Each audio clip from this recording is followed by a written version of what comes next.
Anybody?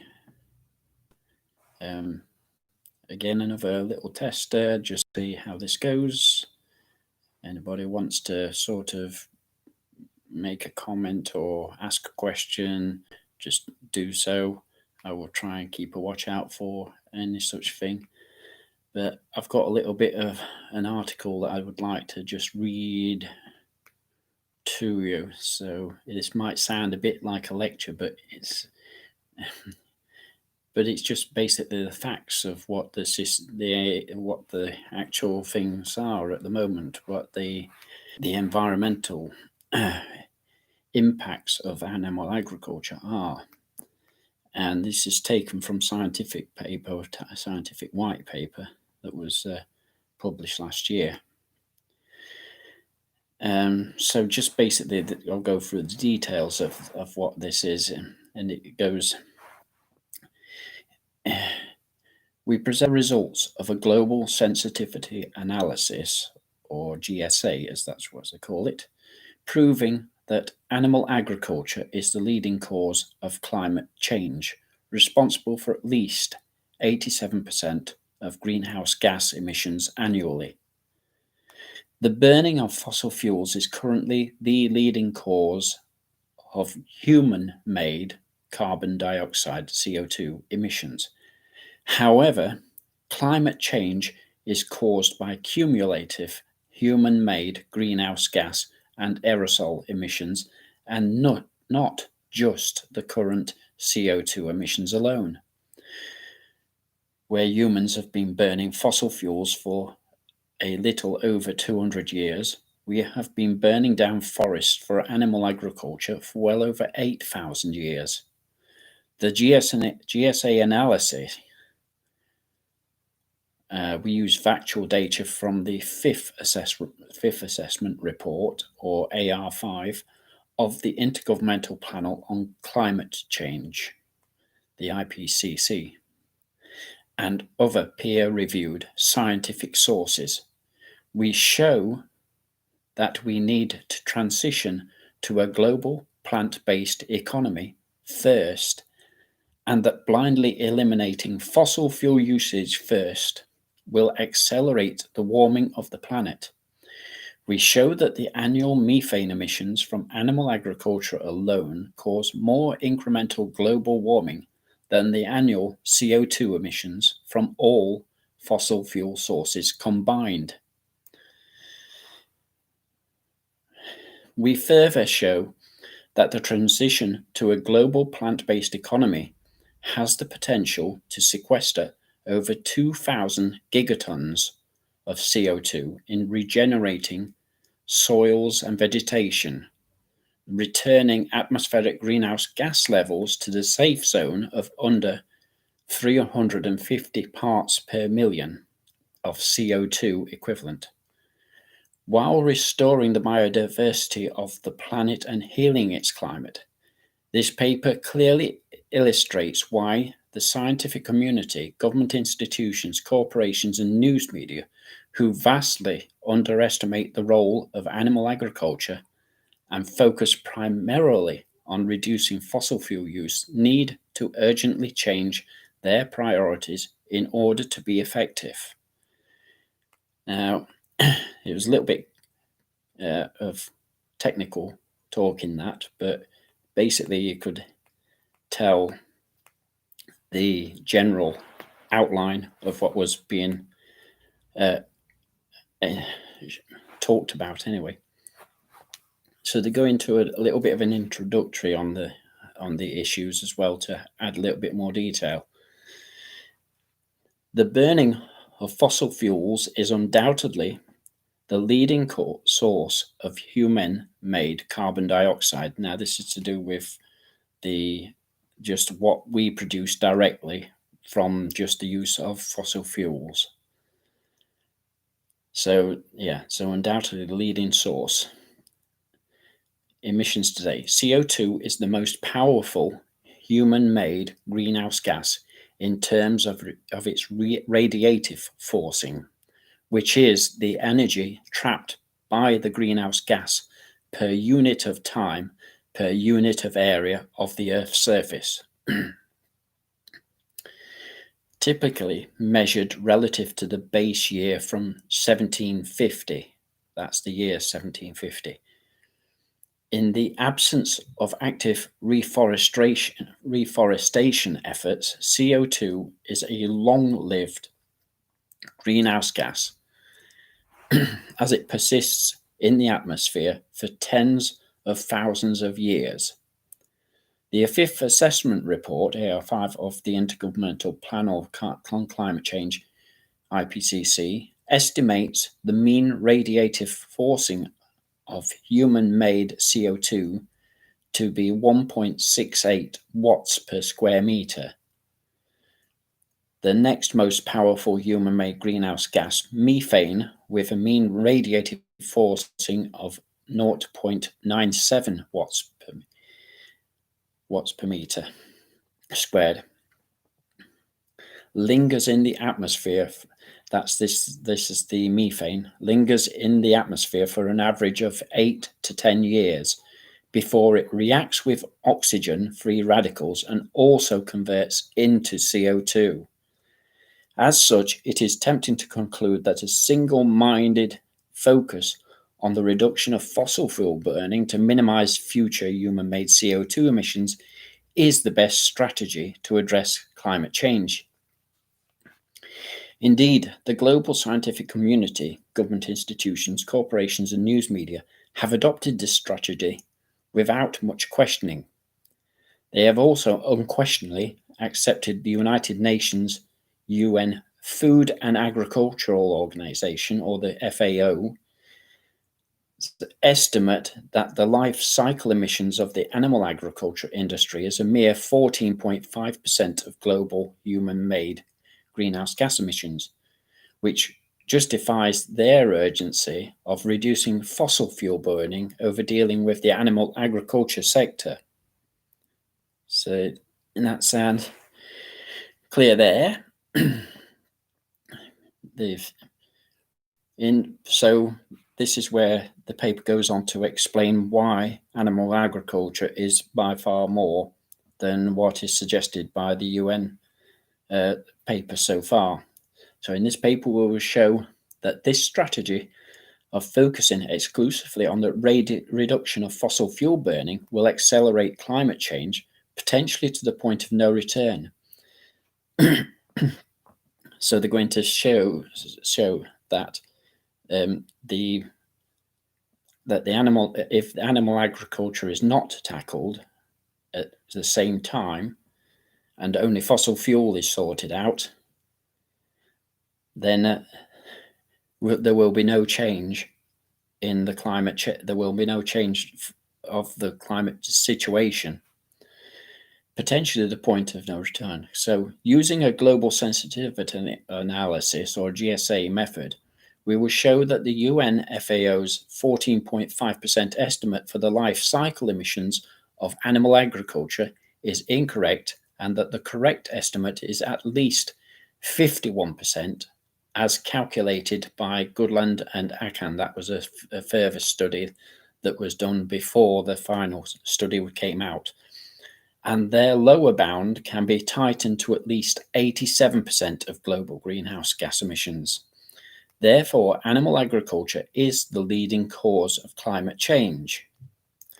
Furthermore, we will show that a global transition to a plant-based economy has the potential to sequester over 2,000 gigatons of CO2 in regenerating soils and vegetation, returning atmospheric greenhouse gas levels to the safe zone of under 350 parts per million of CO2 equivalent, while restoring the biodiversity of the planet and healing its climate. In section 2, we examine how waste exhaust from human activities changes the Earth's climate. The exhaust can be classified as either greenhouse gases, which heat up the Earth's atmosphere, or aerosols, which are atmospheric particles that generally cool the Earth's atmosphere. The main human-made greenhouse gases are CO2 and methane, which are both carbon-based gases, and the main human-made aerosols are sulfates, which are primarily produced when we burn coal and oil. We will then examine how the carbon cycle of the planet has been impacted by two main human activities over the past 8,000 years: land clearing or land use change, primarily for agriculture and fossil fuel burning. We will then examine current agricultural land use and biomass flows to establish that animal agriculture is the primary sector necessitating land clearing, causing climate change. Next, we will compare local sensitivity analysis or LSAs versus the global sensitivity analysis on the two main human activities causing climate change: animal agriculture and fossil fuel burning. While the LSA, the local sensitivity analysis, is useful for determining the impact of local variations in the current emission scenario, it can lead to inaccurate results when extrapolated on a global scale. In contrast, the global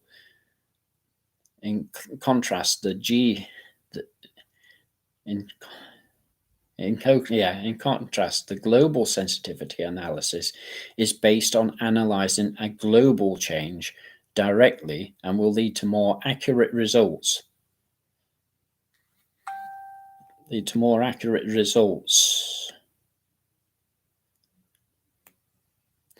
Using the JFSA method, we will reveal the inaccuracies in the UN and the Food Agency's 14.5% estimate on the greenhouse gas emissions contribution of the animal agriculture sector. Next, we will show that the Goodhand Anang estimate, that was that study before the latest UN report, of 51% is truly just a lower bound on the greenhouse gas emissions contribution of the animal agricultural sector. We will then tighten this lower bound using the carbon opportunity cost estimates of yet another study, and show that the correct estimate for the annual greenhouse gas emissions contribution of animal agriculture is at least 87%. In section 5, we'll estimate the CO2 sequestration potential and the resultant climate mitigation that can occur when the global transition to a plant-based economy. Finally,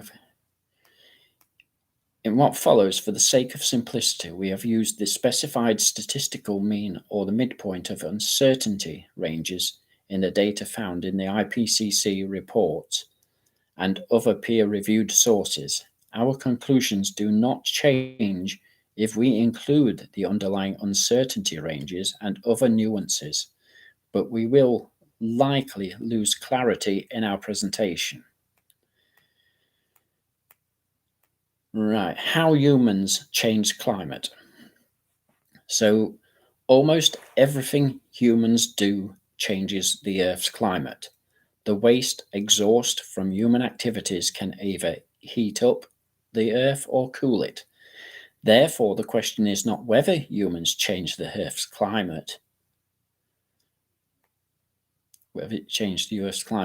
but how much and in what direction. When billions of humans drive cars, burn coal and natural gas for electricity, and consume animal products, the exhaust gases and particles from these activities heat or cool the Earth.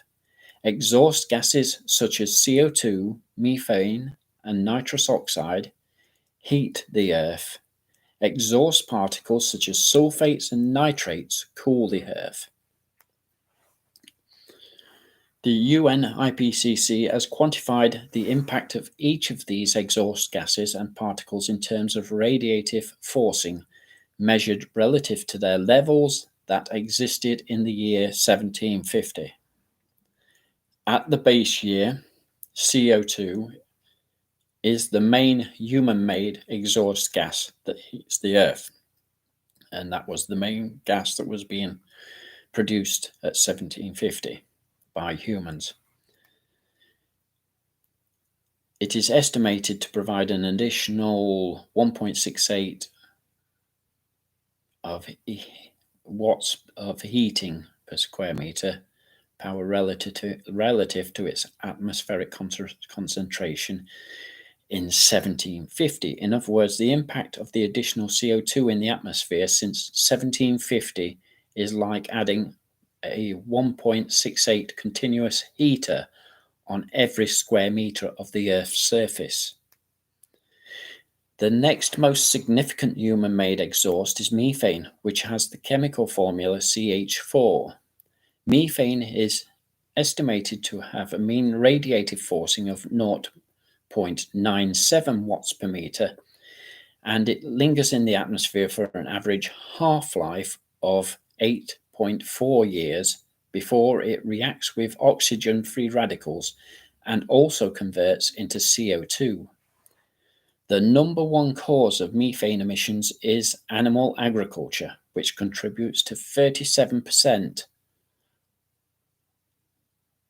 Even though the radiative forcing of methane at 0.97 watts per meter is less than the CO2 at 1.68 watts per meter, the annual emissions of methane has a more significant impact on the net radiative forcing and therefore climate change than the annual emissions of CO2. The annual emissions of methane from 2011 to 2016 was 0.363 gigatons.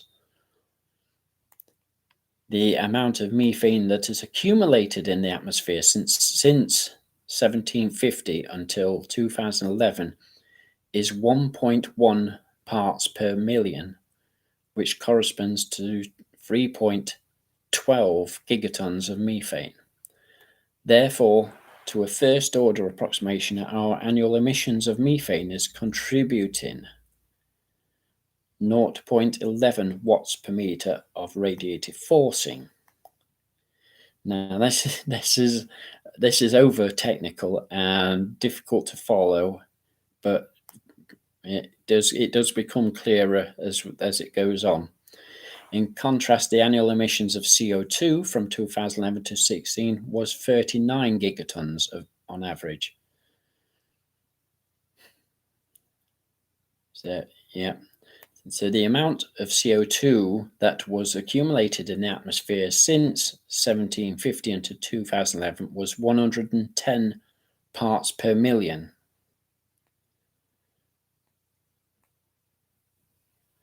Which corresponds to 859 gigatons of CO2. Therefore, to a first order approximation, our annual emissions of CO2 is contributing 1.68 watts per meter of radiative forcing. Furthermore, since just 45% of the annual CO2 emissions remains airborne due to the uptake from land and the ocean, the additional radiative forcing from the annual CO2 emissions that is truly contributing to atmospheric heating is 0.034 watts per meter, about 1/3 of the methane contribution. It is important to point out that the IPCC has consistently undercounted the impact of our annual methane emissions by averaging its impact over a 100-year period, even as it warns humanity that catastrophic climate change is imminent within the next 11 years, not 100 years. By doing so, the IPCC is obscuring the safest engineering process for powering down the two major engines of planetary destruction, the killing machine, represented by animal agriculture, and the burning machine, represented by fossil fuel burning. If we don't power down these two machines correctly, we will likely cause various climate tipping points to be breached unnecessarily as we raise global temperatures during the power down process itself. In the latest report issued in August 2019, the IPCC is still using a global warming potential of 28 for converting methane emissions to a CO2 equivalent. Global warming potential. Global warming potential converts the radiative forcing impact over a specified time horizon of a unit mass of gas related to the reference gas CO2. For methane, the global warming potential over a 100-year time horizon, excluding cloud effects, is 28. When we include cloud effects, it is 34. Over a 10-year time horizon, including effects, it is 130. If we used global warming potential of 130 for methane, then annual emissions of methane would be 46.9 gigatons of CO2, which exceeds the annual emissions of CO2 at 39 gigatons of CO2. Since just 45% of the annual CO2 emissions remains airborne, each year the comparison of methane of 46.9 gigatons should be with respect of 17.6 gigatons of CO2. Very, very over sort of complicated. I need to get to more. There's a lot more that's by far simpler than these figures for actually pointing this out to people. By the way, this paper is actually on a website called Climate Healers. So if you ever want to look this up for all the detail, it is right there to be looked up. It's free to look at. It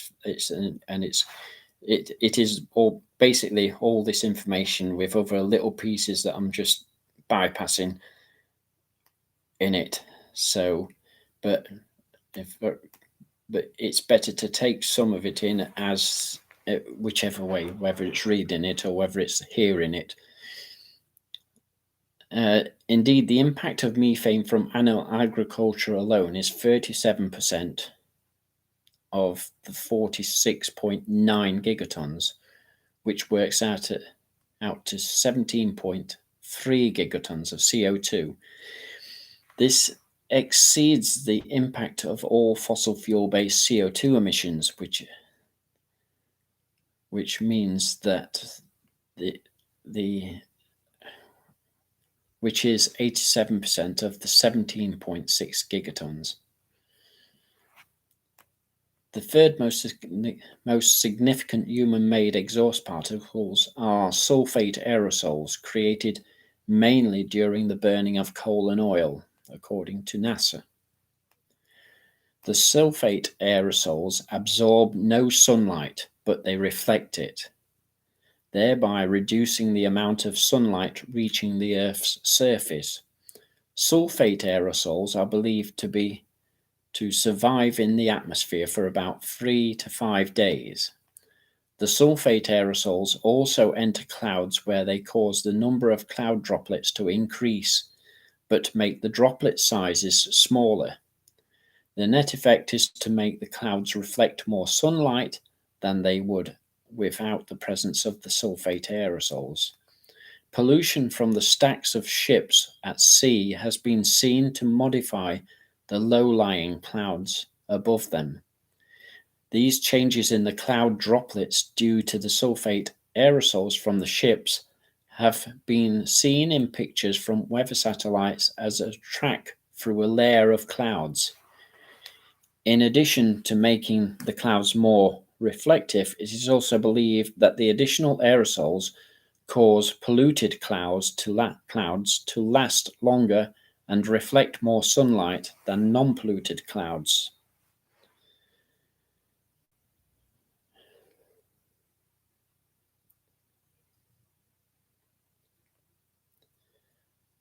they describe a couple of figures that's in the actual report. So there's some sort of there's graphs and whatever on the report. And so they talk of that, and it shows the radiative forcing contribution of the major greenhouse gases and the aerosols that humans have added to the atmosphere since 1750. So it's graph from 1750 to the present with the numbers of what the actual levels of the greenhouse gases are on these as you follow them. So the radiative cooling effect of human-made sulfate aerosols also allows together their cloud adjustment is calculated to be 0.95 watts per meter. I think I'll leave out the description of the actual graphs and pictures because of the descriptions of those sort of relate directly to those pictures and won't are not quite so clear. So I'll go back into the detail of the actual report again.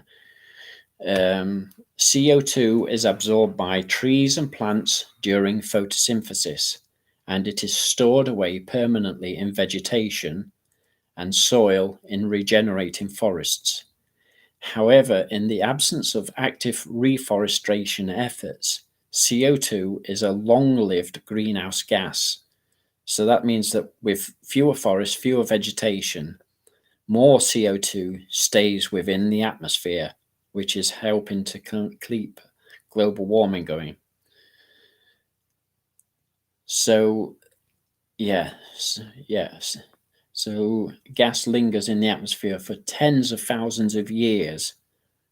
Lots of it is still there because of the amount of land that we have cleared as humans, as humanity. Right, so at present, 85% of the human-made CO2 emissions are from burning fossil fuels, coal, oil, and natural gas. The remaining 15% is mainly from burning down forests to clear land and for land use changes. However, since CO2 is a long-lived greenhouse gas, it is the cumulative emissions of CO2 over time that impacts its radiative forcing, not current emissions alone. In 1850, land use changes were the main source of human-made CO2 emissions, while at present it is fossil fuels. Integrating the CO2 emissions components over time, we see that between 1850 and 2011, CO2 emissions due to land use changes is second only to that from coal burning. Besides land use changes, which have been occurring for over 8,000 years, whereas fossil fuel burning only started in the industrial era around 200 years ago. Since the long-range time constant of CO2 rock weathering sequestration is on the order of tens of thousands of years, it is irrelevant to consider the cumulative CO2 emissions from land use changes over the past 8,000 years. A report 4 years ago has estimated CO2 emissions due to land use changes in the pre-industrial era to be 1,250 gigatons. This implies that we integrate from 8,000 years ago to 2011 CO2 emissions from land use changes in 1850, which CO2 which exceeds the CO2 emissions from all fossil fuel sources combined of 1,200 gigatons of CO2. Therefore, land use changes are the leading cause of human-made CO2 emissions over the years and not fossil fuel burning. So you got a couple of graphs there, and then in summary of the top 3 human-made exhaust gases and particles impacting climate change: 1. Land use changes, primarily for agriculture, is the leading cause of CO2 emissions, a global heating component with the largest radiative forcing. To animal agriculture is the leading cause of methane emissions, the global heating component contributing to the most incremental heating on an annual basis. And 3, fossil fuel burning is the leading cause of sulfate emissions, a global cooling component. With the exception of sulfate aerosols, which are mainly a byproduct of fossil fuel combustion, the other two exhaust gases causing climate change, CO2 and methane, are molecular forms of carbon. Therefore, let us now take a closer look at how humans have altered the carbon composition of the planet. Carbon is stored on land in vegetation and soils. Roughly half the weight of a tree is carbon, half the weight of a tree is below ground, and half above ground. Therefore, the above ground weight of a tree is a good measure of the amount of carbon stored by the tree. In general, soil contains 3 times as much carbon as the vegetation it holds. Soil carbon excludes carbon stored in trees, plants, animals, birds, and insects. Carbon is stored deep underground in the form of fossil fuels. It is also stored under permafrost land in the form of ancient vegetation that got frozen and preserved at the dawn of the ice ages, 3 million years ago. Carbon is stored in the ocean in surface, in intermediate and deep sea sediments. It is also stored in the ocean as dissolved carbon. Finally, carbon is found in the atmosphere primarily as CO2, methane, organic carbon, and black carbon. For at least 8,000 years, humans have been displacing carbon by clearing land for agriculture and by burning fossil fuels. Most of that displaced carbon has returned back to the land, while some has dissolved into the ocean, and 240 gigatons of it has remained in the atmosphere in the form of greenhouse gases causing climate change. It is estimated that the pre-industrial era, humans displaced around 300 gigatons of carbon on land, but this barely made a dent in the atmospheric CO2 levels, as most of it returned back to land in the form of Arctic peat moss, which is a large absorbent moss that grew in the Arctic tundra on boggy ground. Since then, humans have combusted 365 gigatons of carbon from the planet's fossil fuel reserves and displaced 164 gigatons from vegetation and soil on land. Of the total of 529 gigatons of carbon, 45% or 240 gigatons has remained airborne in the form of CO2, methane, etc. in the atmosphere, while 155 gigatons has dissolved into the ocean and 34 gigatons has returned back to land. Humans have cut down about 46% of the trees on land since the dawn of civilization. This corresponds to displacing an estimated 464 gigatons of carbon from vegetation and soils and sending it up into the air. While the pre-industrial clearing of land was compensated by the carbon storage in the Arctic peat moss, the industrial era clearing has been mostly compensated with additional storage in forests due to the so-called CO2 fertilization effect. Since the land clearing in the industrial era was accompanied by fossil fuel burning, it raised the atmospheric CO2 levels, which spurred plant growth due to more efficient photosynthesis. Therefore, even though the cleared land is storing very little carbon, as we shall see below, the remaining forests now have a greater density of carbon than in pre-industrial times, which partially offsets the carbon lost due to land clearing. At present, 2,470 gigatons is stored in 130 million square kilometers of the ice-free land area of the planet, for an average carbon storage density of 19,000 tons per square kilometer. According to the IPCC land use block diagram, 46 million kilometers squared, or 35% of that land, is used as grazing land for animal agriculture. For the integrated science assessment model at the University of Illinois estimates that this grazing land is currently storing 53 gigatons of carbon for an average of 1,550 tons per kilometer squared, or just 6% of the global average.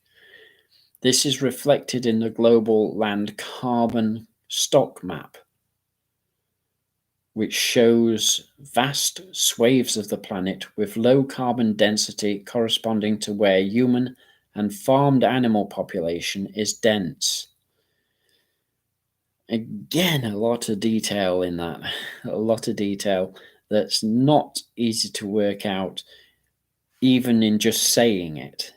It takes a lot to work that out. That's why you need more of the simpler explanation for it, for people to understand what really is happening.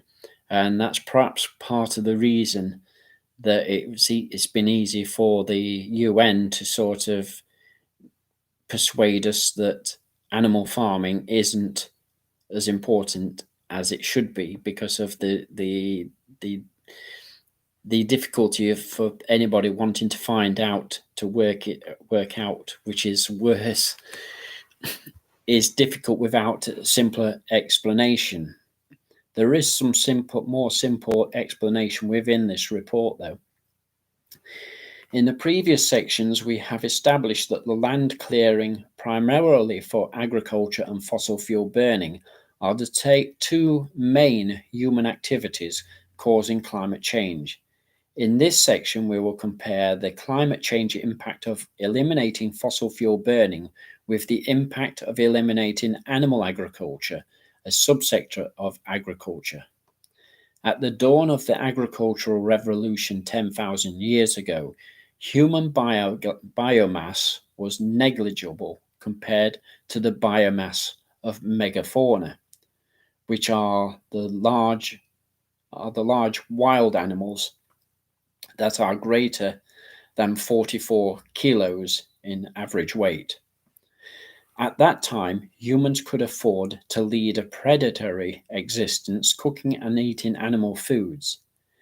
However, in the industrial era, by 1970, human biomass alone was equal to the biomass of all megafauna from 10,000 years ago.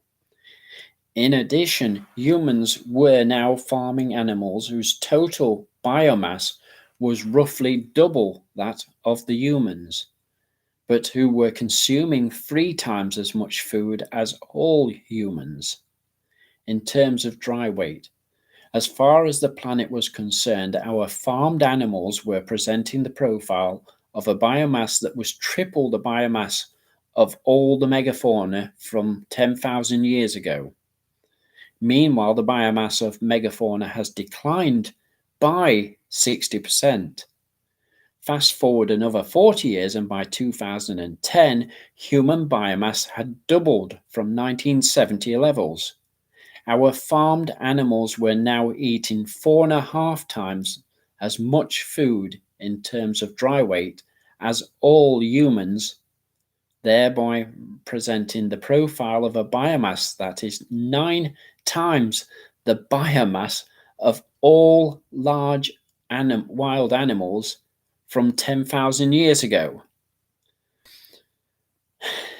Even though their actual biomass is only 4 times the biomass of all large animals from 10,000 years ago, this is because we have genetically selected our farmed animals for freakish characteristics, which makes them eat more than double what their biomass alone would indicate. For example, the average white rhinoceros weighs 5,100 pounds and eats 120 pounds of grass a day. In contrast, the average dairy cow weighs 1,700 pounds, a fifth of the rhino, and yet eats more. It eats 140 to 50 pounds of feed. So a rhino, which is by 5 times bigger, is only eating 120 pounds of food a day. A cow that weighs just a fraction of the rhino is eating 140 to 150 pounds of food a day. And the only reason that they're eating that much is to grow them fast. The biomass of wild animals has declined by 52% from 1970 levels, and therefore down by 81% from 10,000 years ago. The decline in the biomass of wild animals was also accelerating exponentially to be 58% from 1970 levels and 60% by 2014. The primary driver of this decline is human land clearing for agriculture, since 80% of mass extinction is due to habitat loss. In terms of dry matter biomass, our livestock or farmed animals consume more than 80% of the food that we extract from the planet in order to provide just 15% of the food. 80% of the food. Jeez. And only providing 15% once it's gone through the animals, including seafood. So it's that humans consume. Therefore, plant-based food comprises 85% of all the food we eat. In terms of dry weight, so even though most people are eating lots of meat, on the whole, humans are actually eating 85% of plant foods. And that's because, right, yeah, it's obvious. So they've calculated that plant-based foods provide 82% of the calories and 63% of the protein that we consume, and that's before you have the animals.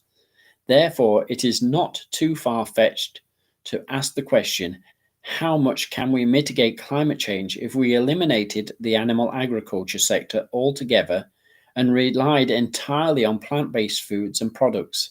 Indeed, this is a much more immediate practical scenario than eliminating fossil fuel burning altogether.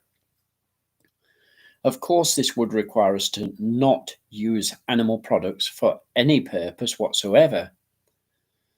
For example, adopt a vegan lifestyle, since at present the animal agriculture industry is providing 190 million tons of human consumption, along with the 140 million tons of other raw materials such as skin, bones, blood. If we only change our diets but continue to purchase leather and other animal products, the industry is perfectly capable of raising animals just to produce the other raw materials, and therefore we we would not be making much of a dent on our environmental impact. Yeah, so that basically means that it can't just remove animal foods. It means removing all the animal products that we use at present, which isn't a big thing to ask because of shoes and whatever clothes. They can all be produced without the use of animals anyway. In its fifth assessment report, the UN IPCC has calculated that agriculture, forestry, and land use sector was responsible for 12 gigatons of CO2. By industry sector, including indirect emissions from the electricity and heat production sectors. Since animal agriculture is a subsector under what? Under the agriculture, forestry, and land use, its contribution must be strictly less than 25%. In contrast, fossil fuel burning was calculated to produce 32 gigatons of CO2, or 65% of the total greenhouse gas emissions in 2010. Therefore, it is tempting to conclude that eliminating fossil fuel burning is a more effective climate mitigation strategy than eliminating animal agriculture sector. However, this is like inferring the Earth is flat based on the local line of sight observations, such as the local sensitivity analysis can be notoriously misleading.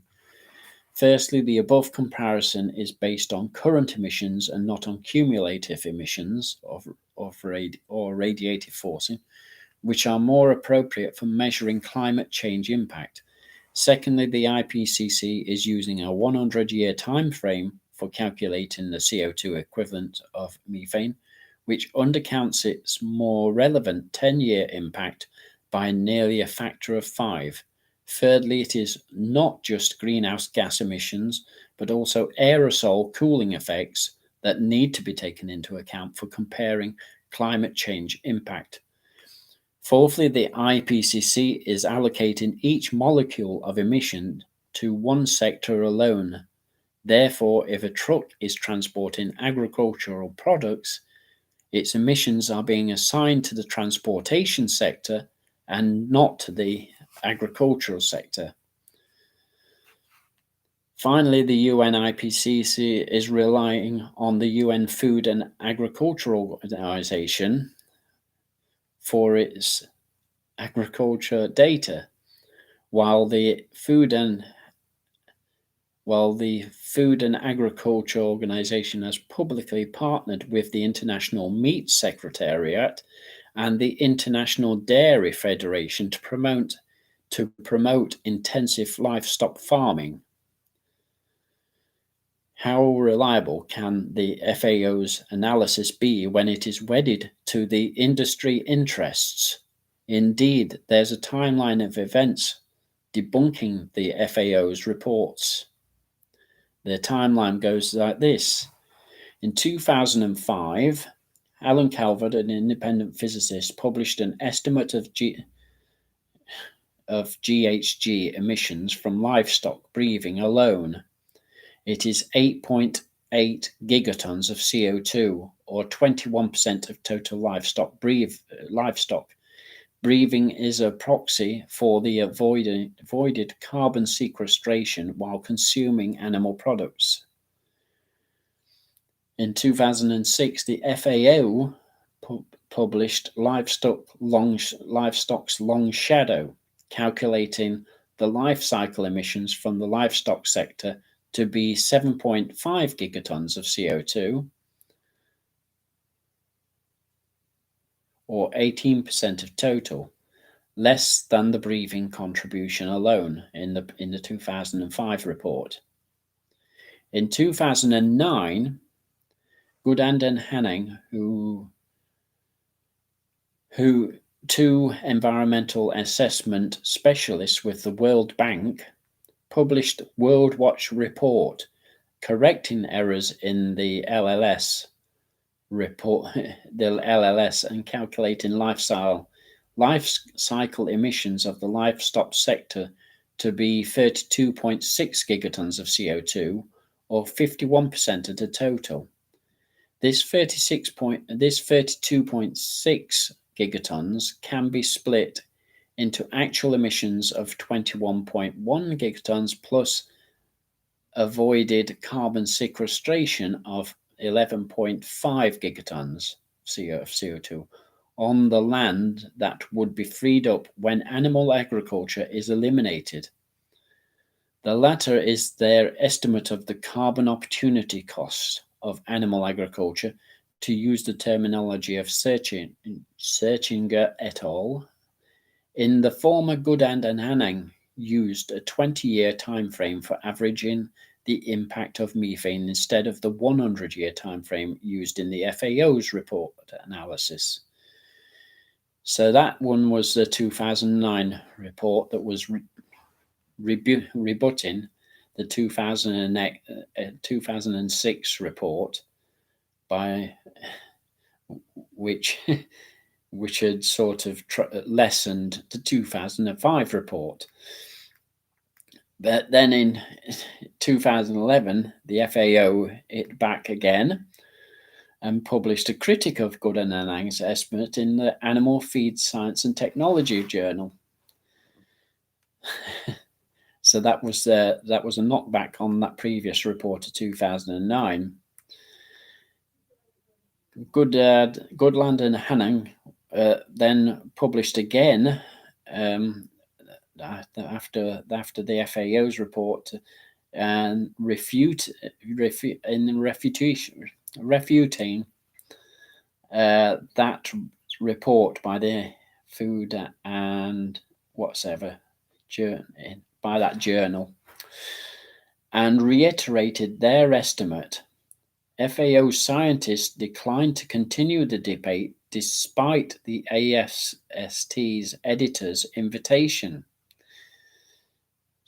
So they decided to keep their separate ideas rather than collaborate to come up with some sort of idea as to the reality.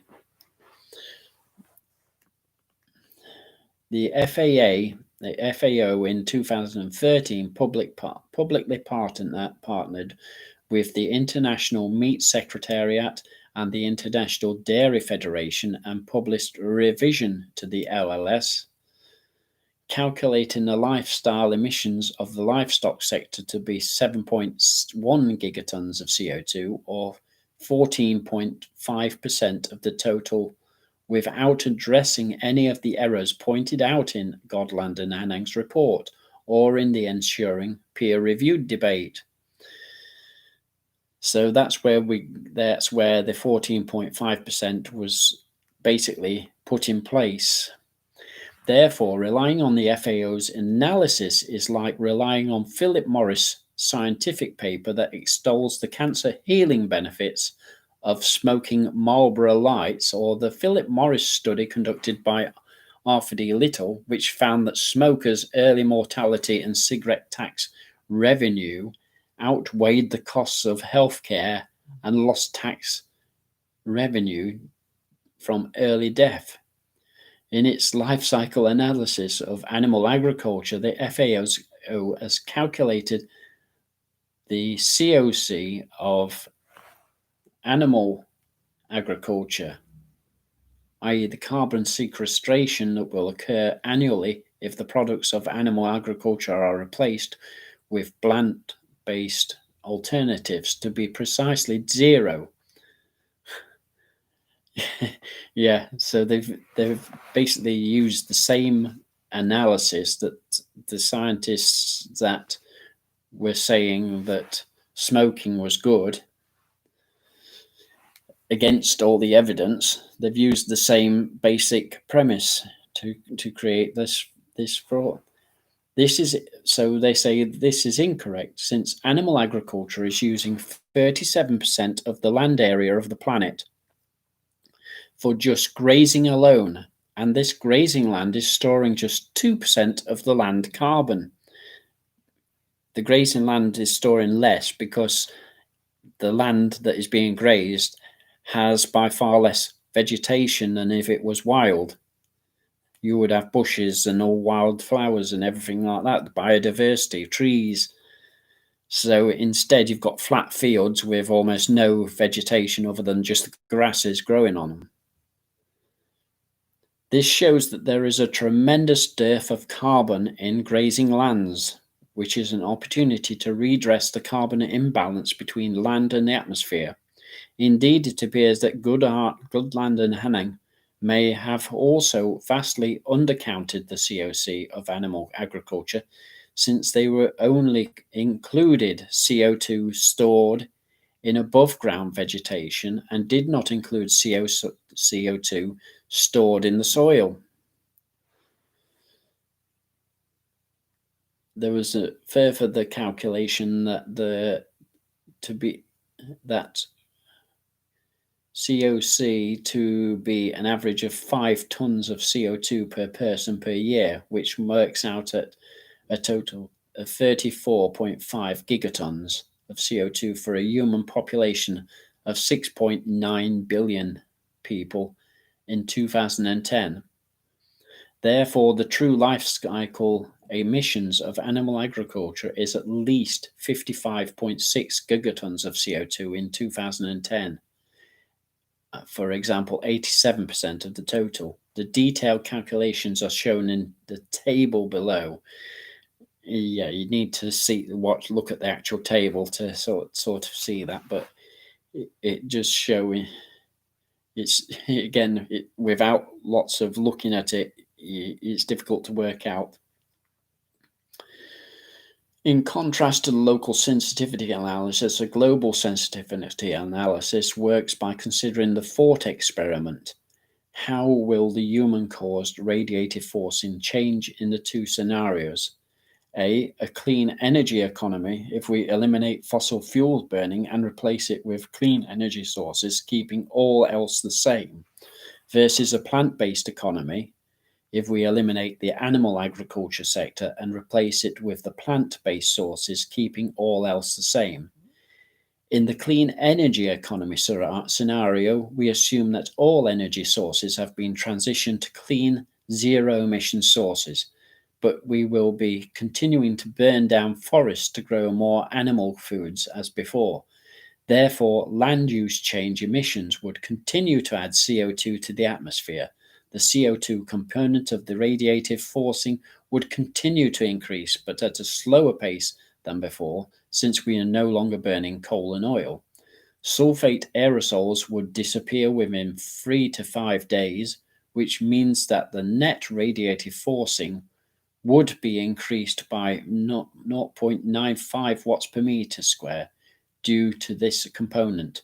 Finally, other heating effects would remain the same, so that the net radiative forcing would increase to 3.24 watts per meter from the present 2.29 watts per meter, exacerbating numerous catastrophic climate feedback loops. So that was for the energy sector being changed, the production of fossil fuels.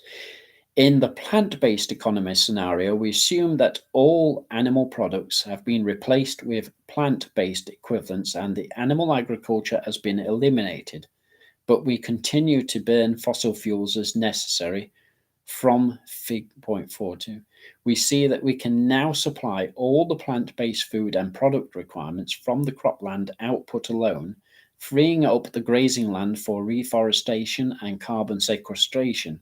This grazing land will begin sequestring 34.5 gigatons of CO2 per year, reducing CO2 levels in the atmosphere. In addition, a good chunk of the fossil fuel burning would disappear as we reduce our need for transporting vast amounts of food to animals, killing them in the industrial settings, refrigerating their carcasses, treating diseased people, etc. About 40% of the methane in the atmosphere would disappear in 10 to 12 years, reducing the radiative forcing by 0.4 of watts per square meter square. Therefore, we can expect the net radiative forcing to decrease to 1.3 watts per meter from the current 2.29 watts per meter within 10 to 12 years. As the net radiative forcing decreases, we can start gradually switching out the fossil fuel infrastructure for clean energy sources without exacerbating catastrophic climate feedback loops. The choice between these two scenarios should now be obvious. This shows that animal agriculture is indeed the leading cause of climate change. As the detailed calculations show, a total shutdown of the burning machine in the clean energy economy scenario would result in a net increase in radiative forcing of 0.901 watts per meter squared annually. In contrast, the other shows that the total shutdown of the killing machine in the plant-based economy scenario would result in a net decrease in radiative forcing of 0.0104 watts per meter annually. So, therefore, the optimum strategy to shut down these two machines without increasing the net radiative forcing is to first shut down the killing machine as soon as possible and then shut down the burning machine every year for the next 9 years. CO2 sequestration potential in the plant-based economy.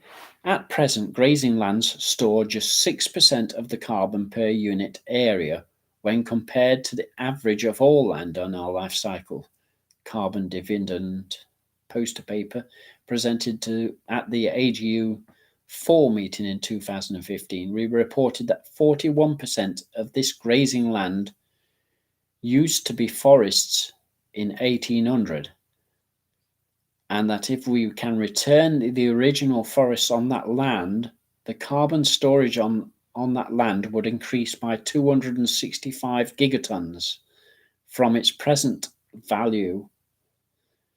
Our analysis was conducted using 2014 HIDE land use data, assuming that the grazing land is reverted to native biomass that existed in 1800.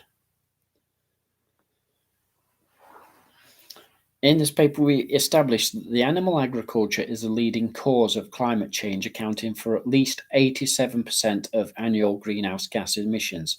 We also illustrated that the need to properly sequence the shutdown process for the killing machine, or with the animal agriculture, and the burning machine, the fossil fuels burning, so that we don't increase the radiative forcing unnecessarily. Fortunately, this proper sequencing of the shutdown of the killing machine and burning machine with the attendant global transition to a plant-based economy can be achieved through concerted grassroots action, with or without the active cooperation of governments, scientific institutions, or news media. Sorry about that. I just need a drink of water. I'll put you down here just a moment and come back to you when I've got some water. Just a moment.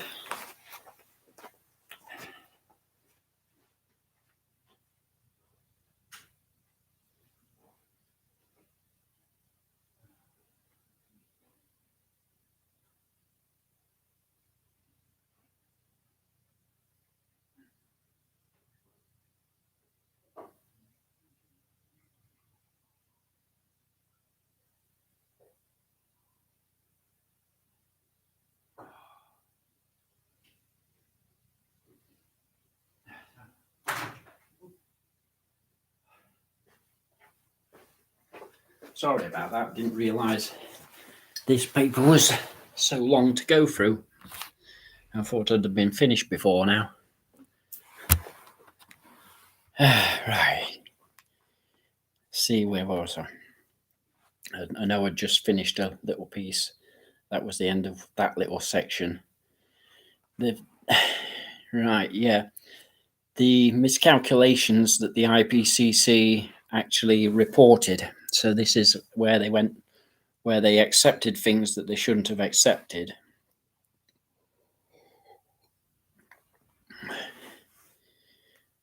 They caused systematic underestimation of the impact of animal agriculture. The two biggest greenhouse gases contributors to climate change are carbon dioxide and methane. Fossil fuels such as oil and coal, natural gas burn.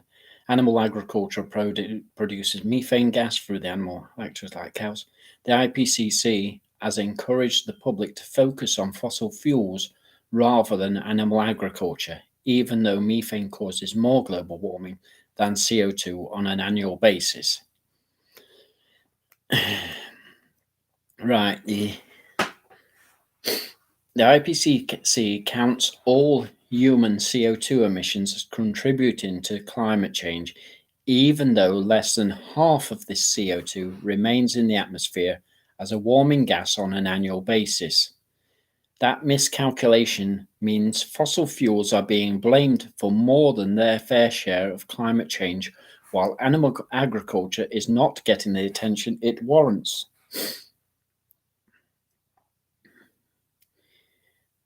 Therefore, corresponds to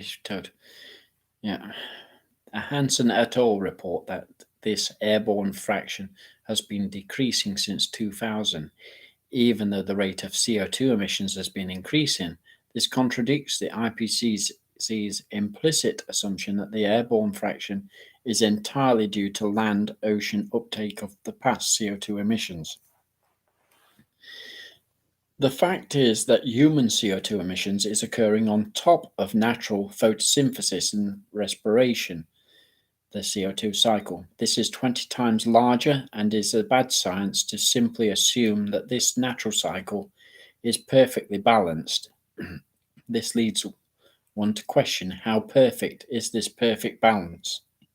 Is it 99% balanced or is it 99.9% balanced?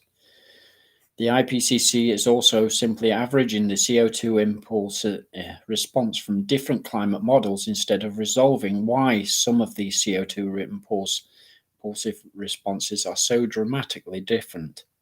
The lack of inquiry by the IPCC into the potential imbalances in the natural CO2 cycle and the poor methodology that it is using to compute the atmospheric CO2 impulse responses shows that the IPCC is not too concerned about accuracy in its science so long as it is erring on the side of the overcounting the impact of fossil fuels and undercounting the impact of animal agriculture.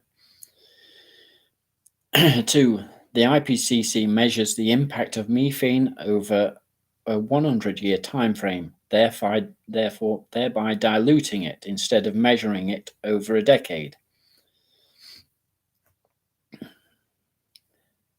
The IPCC underestimates the impact of methane gas by using a time frame of 100 years. This ignores the fact that the methane decays into less harmful CO2 with a high half-life of 8 years.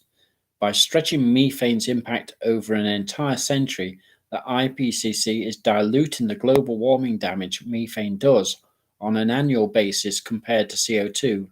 This is like eating a whole cake in one day, each and every Sunday, and then calculating the impact it would have on our body as if we ate it over the course of a year. However, over a 10-year time frame, including cloud effects, the global warming potential of methane is 130, which means that 363 million tons of methane contributes to 46.9 gigatons of CO2. The dramatic impact of the first two calculations of the annual greenhouse gas emissions contribution of CO2 and methane. Now it changes the framing of, that's describing two more pictures. The IPCC does not consider the opportunity cost of land use for animal agriculture. This is the part where not included in the analysis of the damage that animal farming does to the land. It's not taken into account the reduction in the vegetation that takes place by converting more land into farming. Most forests are destroyed to create animal grazing land. When forests vanish, so does the ability of that piece of land to cool the earth, because trees absorb carbon dioxide and the trees are gone. So the cooling opportunity is lost over time. The absence of those trees means a continuous cause of climate change. Currently, 37% of the ice-free land of the planet is used for animal grazing, but this grazing land only stores 2% of the carbon on land. Yet the IPCC does not consider the opportunity cost of this land use for animal agriculture. The IPCC uses raw data from the animal agricultural industry. This is what they've used from the actual the industries themselves to combat the actual cause that animal agriculture causes. So the IPCC uses raw data from the animal agriculture industry through the United Nations and Agricultural Organization instead of neutral sources. This is like getting our data from the tobacco industry to determine cigarettes' impact on health. The UN FAO has a public partnership with the International Meat Secretariat and the International Dairy Federation and the International Egg Producers Association, all industry promotion organizations. Members of the UN FAO of the IPCC reports, thereby eliminating any semblance of neutrality in the IPCC's scientific deliberations on the impact of animal agriculture. So this is basically the main cause of the alteration of the figures to reduce the impact of animal farming in the UN's own report, which is considered the most reliable report on Earth.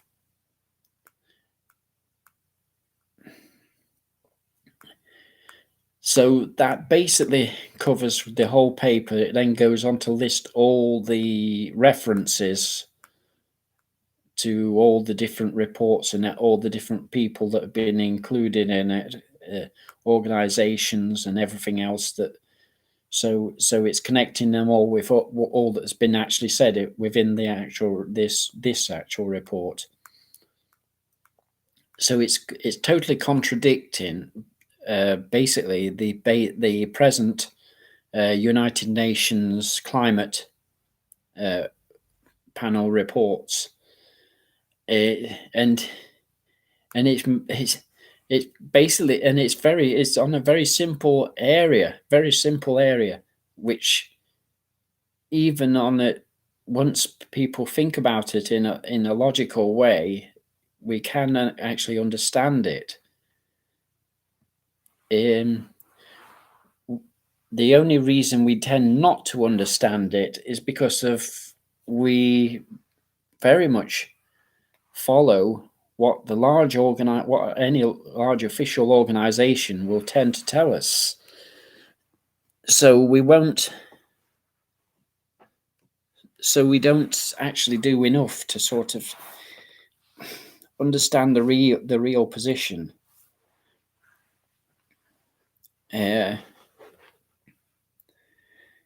It's coming to the end of this year that's been so bad. When a paper like this can explain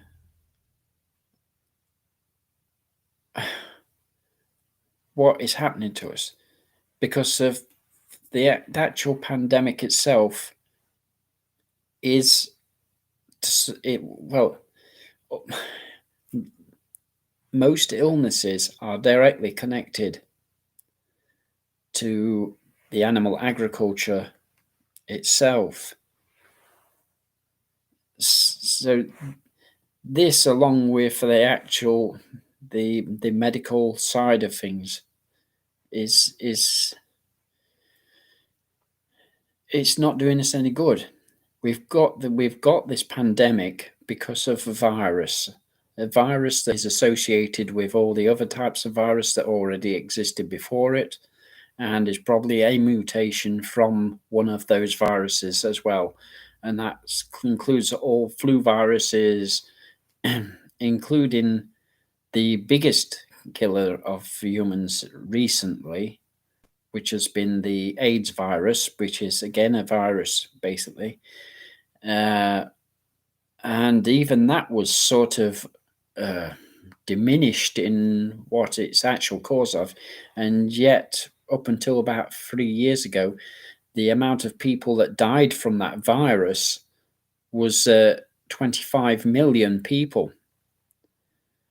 That's the figures since the 1980s till about 3 years ago. 25 million people have died of AIDS, and that's not including people that are living with AIDS and whatever. But again, it's down to a virus that infected people, and it's only that the treatments that we've developed over the years that have meant that people are not actually dying of AIDS anymore, or some still are, but by far fewer, and so that they're down below the deaths of just flu itself.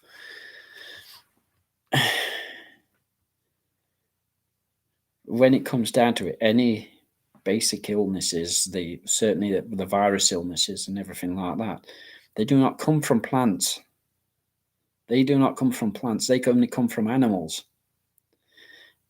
Our main killers when it comes to heart disease is down basically to cholesterols and saturated fats. The cholesterol, we already produce our own cholesterol. It's the additional cholesterol from animals that causes the problems for our bodies.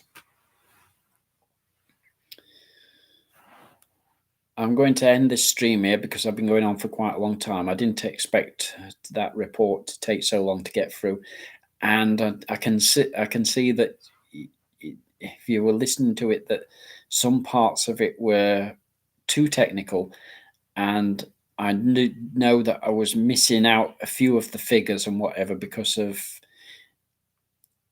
even as I was reading them, I wasn't fully understanding them. So actually saying them would have made things even more complicated for yourself if you were listening. But it's all there, and I've said where it was. If you ever want to look it up, it's called Climate Healers. Is the place where the paper is posted so that it can be read for free. It can be found through a Google search if you can't. Just put in Climate Healers. Yeah, and that report will come up. I'm not sure whether it's got an actual name to it at all. I'll just quickly look that up. I think it had a name as well to report. Yeah.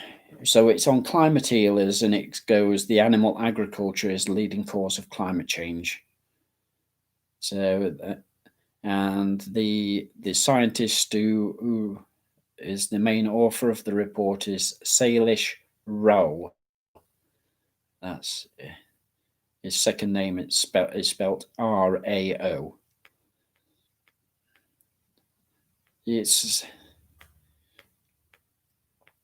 He made this report because he could see what had been happening with the UN's actual report, because of, in the first place, they had at least made animal agriculture on the first draft report before the FAO got involved. Their first actual paper reported that animal agriculture was at least 51% responsible for climate change. This paper explains that it's probably more likely to be 80 to 87% of what is the actual climate change. So it basically does say, and it would say, even if you only went by the 51% figure, that just eliminating animal agriculture would mean that we shouldn't, but we could still live with the fossil fuels still burning for a little longer, although it is an essential that is removed as well. Yeah. And it is clear that if we do only concentrate on fossil fuels, we will not solve the climate situation. Animal agriculture has got to be tackled. It's got to be stopped. It's not just purely environmental, other than it is down to everything, biodiversity, a lot. The small amount of land that is practically left to be wild now is under half of the world's land mass. We are interfering directly on a regular basis with more than half the land's mass. And that's to do with farming and land management and everything like that. We are actually interfering right there. And even in the areas that are still wild, we have humans interfering even on that land, even on the wildlands now. There practically isn't an area on Earth that hasn't been investigated by humans in some way. And we're continuing our expansion.